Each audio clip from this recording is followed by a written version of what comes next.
आज हम class 7 English के यूनिट 7 गुलिवर्स ट्रेवल्स पढ़ेंगे। इसके क्वेश्चन आंसर्स हम आज करेंगे। पहला क्वेश्चन है, what trade does Gulliver learn as an apprentice? Gulliver learn medicine as an apprentice.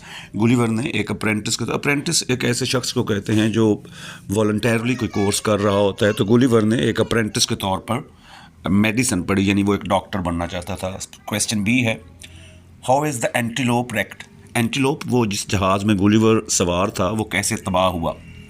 Answer, on one of the voyages, एक बैरी सफ़र के दौरान, the antelope hit a rock and wrecked। Antelope जो था एक चट्टान से टकराया और इस तरह वो तबाह हुआ। Question C, what happened to Gulliver's companions during and after the shipwreck?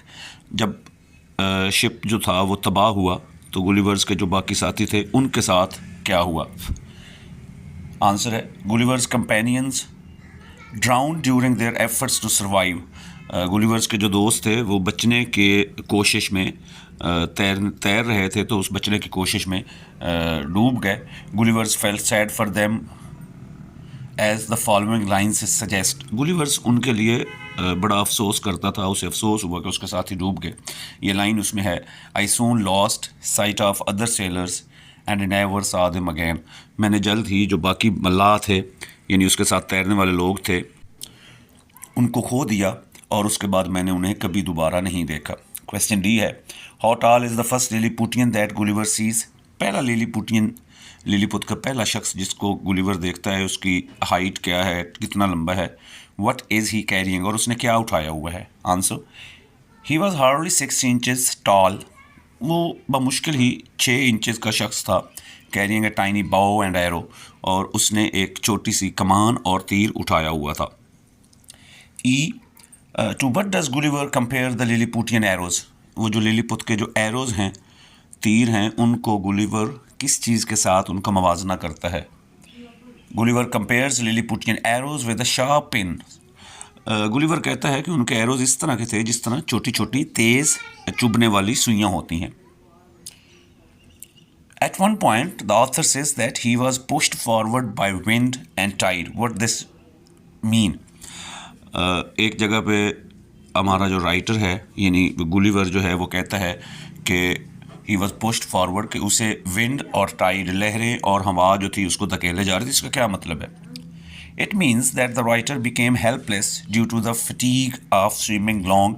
इसका मतलब ये है कि राइटर जो था वो लंबा तैरने की वजह से वो थकावट का शिकार था। And he was in hands of fate, और वो फिर तकदीर के हाथों में था, to take him wherever it desired, कि वो जहाँ चाहे उसको ले जाए। तो यानी उसके बस में कुछ नहीं था और उसको हवाएं और लहरें जो थी वही वहाँ से ले जा रही थी। H, at another point he says that he felt several slender ligature across my body from my armpits to my thighs, explain in detail। एक और जगह पे वो कहता है कि उसने छोटी छोटी वो जो चीज़ें थीं वो अपने ऊपर, अपने जिस्म के ऊपर चलती हुई देखी। इससे क्या मुराद है? Answer, the writer reached an island which was inhabited by miniature human. Writer एक ऐसे आइलैंड में, जजीरे में पहुँचता है जहाँ पे छोटे छोटे जो इंसान थे वो बसते थे। दे considered the writer a monster. उन्होंने समझा, उनके नज़दीक जो राइटर था वो एक बहुत बड़ी बला थी, कोई जिन था, कोई बहुत बड़ा देवता था, देव था। And hundreds of them captured him and ran upon him. उनमें से सैकड़ों ने इकट्ठे होकर उसको पकड़ लिया और उसके ऊपर वो दौड़ने लगे।